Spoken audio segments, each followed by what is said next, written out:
Hello guys. सो आज हम सबसे पहला लेक्चर आपका शुरू कर रहे हैं 10th सीबीएसई का, and the chapter I am going to start is electricity. हम इलेक्ट्रिसिटी के बारे में बात करना शुरू करेंगे। बहुत इजी चैप्टर है, बहुत इंटरेस्टिंग चैप्टर है, और सबसे अच्छी बात यह है कि आपके आजू बाजू में सारी चीजों के साथ आप उसको रिलेट कर सकते हैं। ठीक है, चलो शुरू करते हैं। क्या हुआ, मैं क्लासरूम में आया, अभी जस्ट बाहर से क्लासरूम में आया। आने से पहले मैंने क्या किया, वहां पे दो बटन दबा दिए। एक लाइट का बटन दबा दिया, ठीक है ना, लाइट का बटन दबा दिया, एक पंखे का बटन दबा दिया। ठीक है, तो दोनों, एक बटन लाइट का बटन दबाने के बाद लाइट शुरू हो गई, पंखे का बटन दबाने के बाद पंखा शुरू हो गया। क्यों शुरू हुआ? इलेक्ट्रिसिटी की वजह से। So what is mean bye electricity? Electricity क्या होता है? Electricity is basically electrical energy. Electricity is electrical energy, but not just that. Electrical energy which is flowing, जो फ्लो हो रही है इलेक्ट्रिकल एनर्जी, उसे हम इलेक्ट्रिसिटी कहते हैं। सिंपल बात। अब इसके आगे अब हुआ ये कि पंखे का एक बटन था और ट्यूब का एक बटन था। मैंने क्या किया, पंखे के बटन को ट्यूब लगा दी, ट्यूब के बटन को पंखा लगा दिया, और दोनों बटन दबा दिए। कुछ फर्क नहीं पड़ा, दोनों के दोनों शुरू हो गए। एग्जैक्टली हो क्या रहा है? हो क्या रहा है?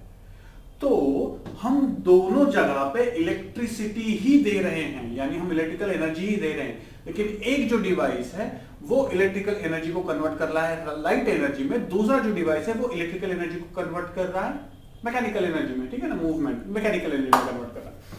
मुद्दा यह है बताने का यहां पे कि उनके पास इलेक्ट्रिसिटी जाती कैसे है। तो इलेक्ट्रिसिटी उनके पास कैसे जाती है?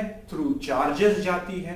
यानी इलेक्ट्रिसिटी यानी इलेक्ट्रिकल एनर्जी फ्लो होने के लिए कौन लगता है हम लोगों को? चार्जेस लगते हैं। सिंपल सी बात बता देता हूं, mechanical energy, there are different types of energies. याद रखना, फिजिक्स में होता क्या है, फिजिक्स में कोई भी ब्रांच पढ़नी शुरू कर दो, बेसिक फिजिक्स में कोई भी ब्रांच पढ़नी शुरू कर दो, उसमें हम किसके बारे में बात करते हैं? उसमें हम बात करते हैं एनर्जी, उससे रिलेटेड पैरामीटर्स और उसका ट्रांसफर। खत्म। मैकेनिकल एनर्जी के बारे में बात कर रहा हूं मैं। तो मैकेनिकल एनर्जी फ्लो कैसे होती है? थ्रू द मासेस होती है, मास के थ्रू फ्लो होती है। अगर मास के थ्रू फ्लो हो रही है तो उसके पैरामीटर, उससे रिलेटेड पैरामीटर के बारे में हम बात करना शुरू कर देते हैं। वैसे ही इलेक्ट्रिकल एनर्जी जो है, इलेक्ट्रिकल एनर्जी फ्लो होती है थ्रू द चार्जेस। चार्जेस के थ्रू इलेक्ट्रिकल एनर्जी एक जगह से दूसरी जगह पे पहुंच सकती है। ठीक है, तो उससे पहले फिर मेरे पास एक और क्वेश्चन आ जाता है, what is mean by charge question आ जाता है। What is mean by charge question आ जाता है। तो ये चार्ज क्या होता है, वहां से हम शुरू करेंगे। What is mean by charge? ठीक है, सो कोई भी ऑब्जेक्ट जो होता है, कोई भी एलिमेंट जो होता है, वो दुनिया में आता है तीन इंट्रिंसिक प्रॉपर्टीज लेके। इंट्रिंसिक यानी जो जन्म से उनके पास है, वो तीन इंट्रिंसिक प्रॉपर्टीज। ठीक है, पहली प्रॉपर्टी कौन सी होती है? पहली प्रॉपर्टी होती है मास। ठीक है ना, कोई भी ऑब्जेक्ट जो होता है वो जब एग्जिस्टेंस में आता है तो वो मास प्रॉपर्टी लेके आता है। दूसरी होती है चार्ज। ठीक है ना, हर एक ऑब्जेक्ट जो होता है वो चार्ज भी लेके आता है अपना खुद का। और तीसरा होता है मैग्नेटिज्म। ठीक है ना, हर एक ऑब्जेक्ट जो होता है वो तीनों की तीनों प्रॉपर्टीज जन्म लेते वक्त ही अपने साथ लेके आता है। अब होता यह है कि मास जो होता है उसका physical existence is nothing but mass. यानी कोई भी ऑब्जेक्ट जो होता है वो फिजिकल एग्जिस्टेंस में आता है, यानी उसके पास मास है। दूसरा होता है चार्ज। उसके पास चार्ज होता है, ऑलवेज होता है, इंट्रिंसिक प्रॉपर्टी है, जन्म से लेके आता है। हाँ, लेकिन हमें जैसे पता है कि पॉजिटिव चार्ज नेगेटिव चार्ज दोनों सेम होते हैं। ठीक है ना, एक पर्टिकुलर एलिमेंट में, एक पर्टिकुलर एटम में पॉजिटिव नेगेटिव चार्जेस जो होते हैं वो नंबर में सेम होते हैं। तो बेसिकली एक दूसरे को कैंसल आउट करते हैं। Total charge on that particular atom कितना होता है? 0, दैट इज न्यूट्रल। ठीक है, लेकिन चार्जेस हैं, it is not, neutral is not absence of charge. Neutral is not absence of charge. Neutral means there is absence of domination of either of the charges. Positive charge का भी domination नहीं है, negative charge का भी domination नहीं है, दोनों equal amount में है, इसलिए न्यूट्रल कहा जाता है। So neutral is not zero charge, neutral is domination, sorry, absence of domination of a particular charge. ठीक है, सो अब तो ये मास होता है, चार्ज होता है, देन मैग्नेटिज्म होता है। मैग्नेटिज्म मींस मूविंग चार्जेस जो पोजेस करते हैं उसके लिए मैग्नेटिज्म होता है। So that is a slightly higher concept. मुद्दा ये है बताने का कि हर एक एलिमेंट जब एग्जिस्टेंस में आता है तो उसके पास मास होता है, उसके पास चार्ज होता है, उसके पास मैग्नेटिज्म होता है। तीनों चीजें होती हैं उसके पास तीनों चीजें होती हैं। उसमें से मास ऑलवेज एग्जिस्टेंस में आता है, चार्ज भी हमेशा रहता है वहां पे, लेकिन फिर भी अगर मुझे चार्ज एक्चुअली डिफाइन करना है तो हम डोमिनेटिंग चार्ज के बारे में बात करते हैं। व्हेनेवर आई से कि a particular object is charged, तो इसका मतलब क्या है कि उस पर डोमिनेंस किस टाइप के चार्ज का है। दो टाइप के चार्जेस होते हैं, पॉजिटिव नेगेटिव, आपको पता है, ठीक है ना। तो उसमें से कौन से चार्ज का डोमिनेंस है। और तीसरा होता है मैग्नेटिज्म। जब कभी चार्जेस मूव होना शुरू कर देते हैं तब वो अपने अराउंड मैग्नेटिज्म तैयार करते हैं। ये लैटर पार्ट हम देखने वाले हैं, ये बाद में हम बात करने वाले हैं इसके बारे में। लेकिन ये तीन इंट्रिंसिक प्रॉपर्टीज होती हैं। इसमें से ये जो इंट्रिंसिक प्रॉपर्टी है इसके बारे में हम बात कर चुके हैं। मास के बारे में बात किया है हमने, मैकेनिकल एनर्जी के बारे में बात की है, ठीक है ना। तो उससे रिलेटेड सारे पैरामीटर्स के बारे में हम बात कर चुके हैं। अब दूसरा आता है चार्ज के फ्लो के बारे में हम बात करने वाले हैं कि जब कभी भी चार्ज फ्लो होना शुरू हो जाता है तो बेसिकली वो इलेक्ट्रिकल एनर्जी लेके जा रहा है। तो वो उस इलेक्ट्रिकल एनर्जी के साथ क्या क्या करता है, ये सब कुछ हम इस पूरे के पूरे चैप्टर में पढ़ने वाले हैं, ठीक है। सो लेट्स स्टार्ट, फिर शुरू करते हैं। चलो, तो ये याद रखना,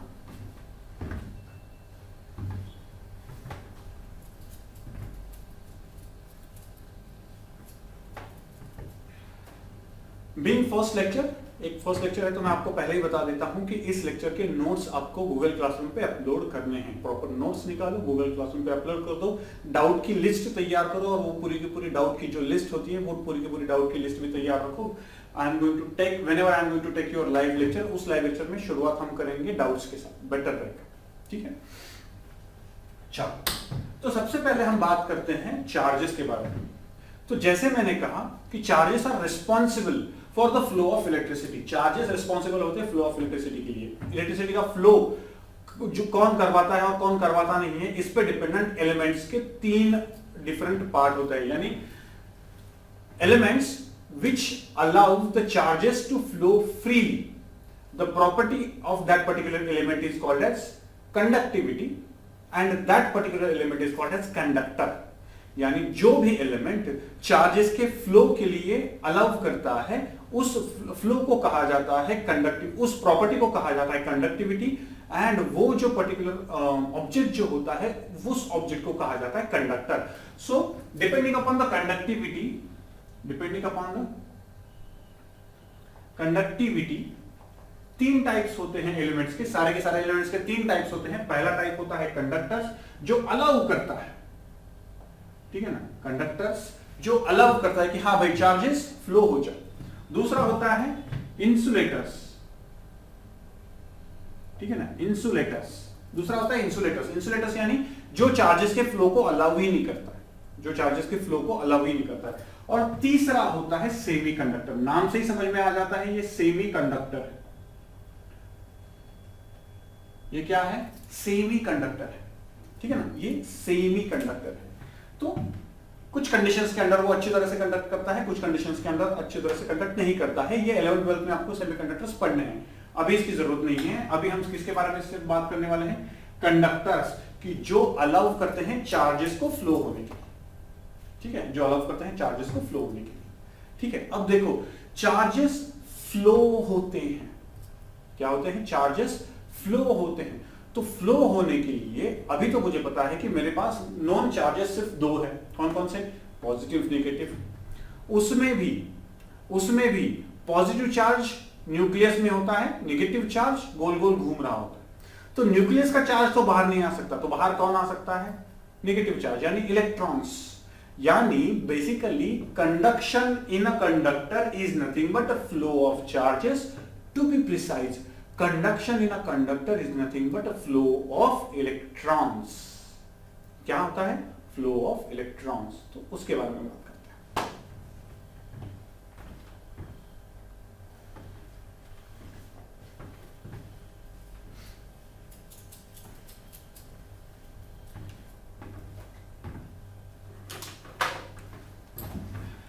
अब आपने बेसिक स्ट्रक्चर तो पढ़ा होगा, ठीक है ना, you must have seen the basic structure of the atoms. Atom का बेसिक स्ट्रक्चर आपको पता है, 9th स्टैंडर्ड में आपको एटम मॉलिक्यूल न्यूक्लियर नाम का चैप्टर हुआ है, ठीक है ना, एटम या फिर atomic structure, I don't remember actually कौन सा, लेकिन atomic structure, atomic molecule nuclear ऐसे टाइप का चैप्टर हुआ है आपको। अब उस चैप्टर में क्या था कि भाई हमें बोला गया कि न्यूक्लियस होता है, न्यूक्लियस में प्रोटॉन्स एंड न्यूट्रॉन्स होते हैं और उसके अराउंड क्या होते हैं, ऑर्बिट्स होते हैं जिनमें इलेक्ट्रॉन्स फ्लो हो रहे होते हैं, जिनमें इलेक्ट्रॉन्स फ्लो हो रहे होते हैं। और एक चीज हमने पढ़ी कि हाँ, ये जो ऑर्बिट्स होते हैं इनमें से लास्ट वाला जो ऑर्बिट होता है उसे हम क्या कहते हैं, वैलेंस शेल कहते हैं।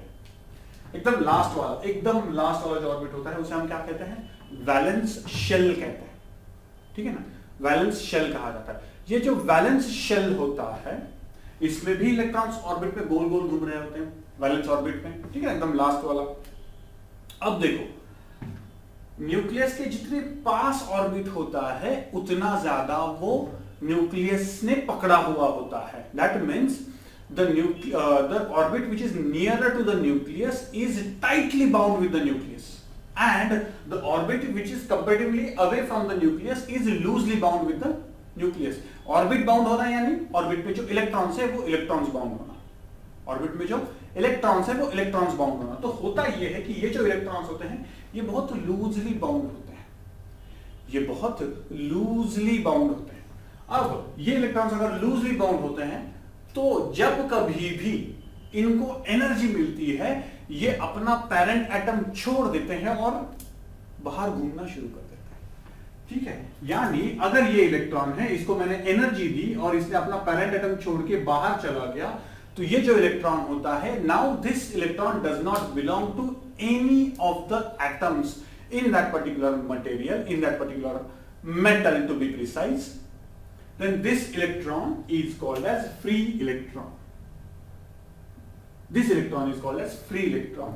ये इलेक्ट्रॉन फ्री इलेक्ट्रॉन है, ये फ्री इलेक्ट्रॉन है यानी ये कैसे भी घूम सकता है। अगर ये कैसे भी घूम सकता है तो इसका मतलब ये वाला जो इलेक्ट्रॉन है, ये वाला इलेक्ट्रॉन फ्लो हो सकता है। And this type of electrons, ठीक है ना, ये टाइप के जो इलेक्ट्रॉन्स होते हैं, ये free electrons basically are responsible for the flow of current, to be precise flow of electric energy, to be precise again these electrons are responsible for electricity. ये जो इलेक्ट्रॉन होते हैं वो इलेक्ट्रिसिटी के लिए रिस्पॉन्सिबल होते हैं। इनके थ्रू, ये चार्जेस हैं तो इनके थ्रू इलेक्ट्रिक एनर्जी एक जगह से दूसरी जगह पे जाती है। जैसे मैकेनिकल एनर्जी मास के थ्रू फ्लो होती है, इलेक्ट्रिक एनर्जी चार्जेस के थ्रू फ्लो होती है, ठीक है। ये वैलेंस बैंड होता है, इस तरह से फ्री इलेक्ट्रॉन्स तैयार होते हैं, ये फ्री इलेक्ट्रॉन्स रिस्पॉन्सिबल होते हैं फ्लो के लिए, ठीक है। अब थोड़ा सा अच्छी तरीके से देखेंगे कि एग्जैक्टली कैसे करंट फ्लो होता है। फ्लो यानी करंट फ्लो होना यानी एग्जैक्टली क्या होना होता है, इसके बारे में बात करते हैं।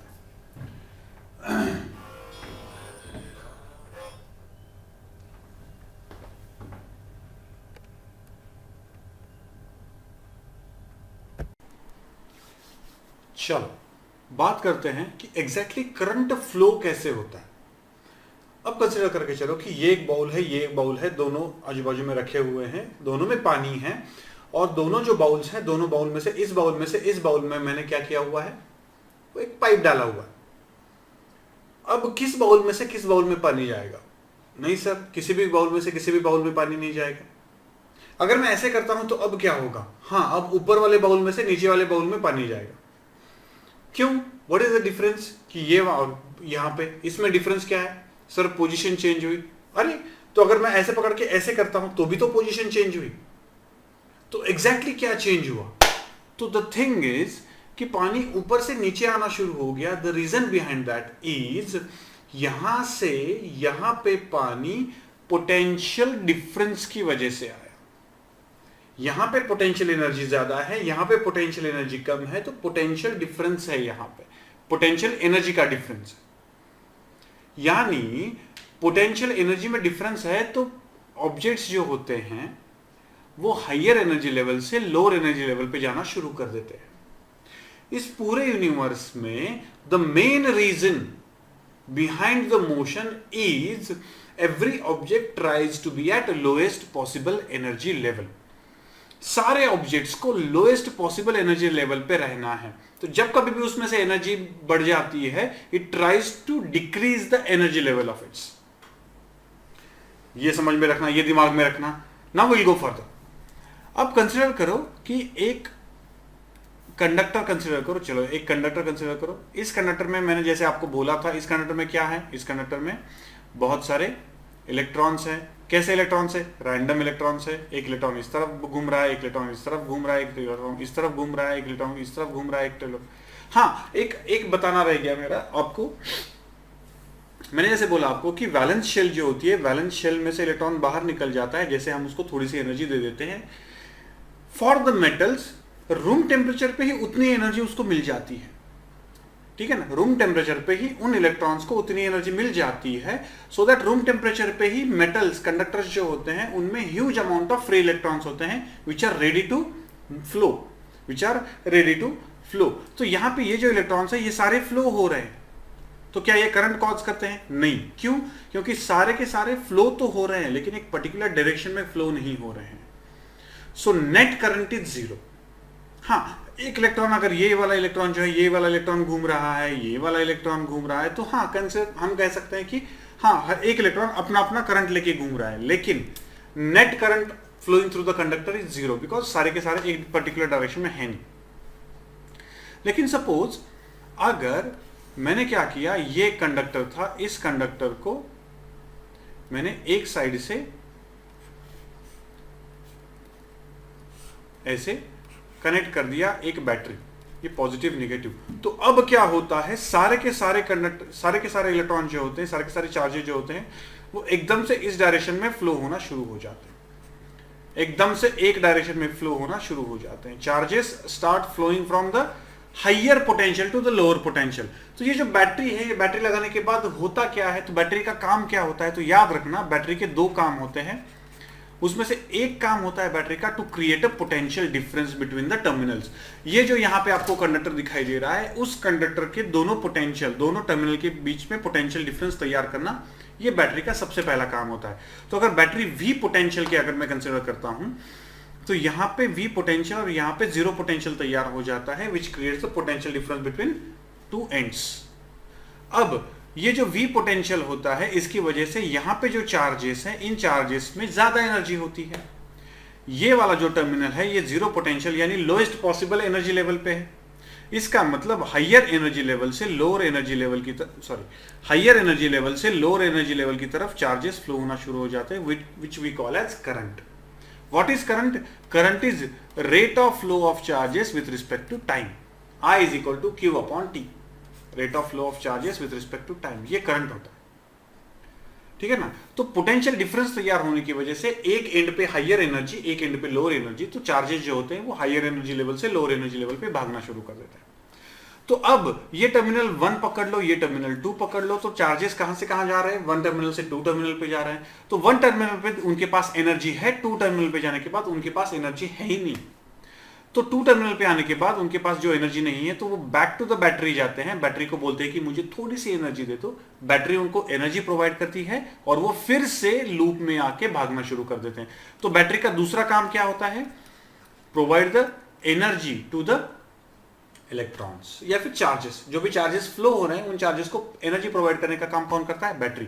तो बैटरी के दो काम होते हैं, एक तो पोटेंशियल डिफरेंस तैयार करो so that charges will start flowing, और दूसरा होता है एनर्जी प्रोवाइड, कि चार्जेस फ्लो होने के बाद हायर एनर्जी लेवल से लोअर एनर्जी लेवल पे आ जाते हैं, तो लो एनर्जी लेवल से फिर से उनको हायर एनर्जी लेवल पे ले जाने का काम कौन करता है? बैटरी। यहां पे एक क्वेश्चन तैयार हो जाता है कि यहां पे ये जो हाई एनर्जी लेवल है और ठीक है ना, और ये लो एनर्जी लेवल है, तो चार्जेस हायर एनर्जी लेवल से लोअर एनर्जी लेवल पे जाते हैं तो वो एनर्जी स्पेंड करते हैं। लेकिन law of conservation of energy मुझे बताता है कि यार एनर्जी अगर स्पेंड हो रही है, एनर्जी अगर स्पेंड हो रही है तो कहीं ना कहीं पे तो जा रही होगी, तो वो कहां जाती है? तो वो ये एनर्जी है जिससे ये पंखा, ट्यूबलाइट्स, ये सारे चलते हैं, वो उस एनर्जी से चलते हैं। कि ये जो चार्जेस मूव होते वक्त एनर्जी लूज करते हैं, वो एनर्जी लेके ये सारे अप्लायंसेस काम करते हैं, ये सारे अप्लायंसेस काम करते हैं। So these are the basics of current. Live lecture में विल गो इन डिटेल, तो इसके नोट्स निकाल के प्रॉपर्ली अपलोड कर दो। यहां पे मैं एक छोटा सा क्वेश्चन पूछूंगा, उसका आंसर मैं लाइव लेक्चर सेशन में बताता हूं, लेकिन मुझे उसका सोच के आप ट्राई करो आंसर बताने का कि यहां पे ये जो फ्लो हो रहे हैं ये कौन है? ये इलेक्ट्रॉन्स है। जैसे मैंने बोला कि कंडक्टर्स में चार्ज कौन होता है जो फ्रीली मूव हो सकता है? वो इलेक्ट्रॉन है।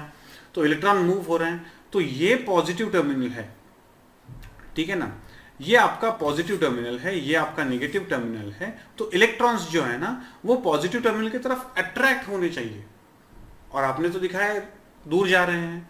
तो इसमें से कौन गलत है? मैं गलत हूं कि ये गलत है कि ये कुछ तो अलग ही होता है जो सर हमें पता नहीं है? तो इसके बारे में सोच के बताओ, ठीक है ना। हम इसके बारे में बात करना शुरू कर देंगे कि एग्जैक्टली होता क्या है। कल वाले लेक्चर में will talk about this, but this is the basic of flow of current. ये होता है बेसिक फ्लो ऑफ करंट। सो कल वाले लाइव लेक्चर में डाउट्स के बारे में बात करेंगे एंड कुछ न्यूमेरिकल सॉल्व करेंगे। सिर्फ एक ये वाला जो टॉपिक है इस पे बात करेंगे, ठीक है। चलो, थैंक यू, बाय।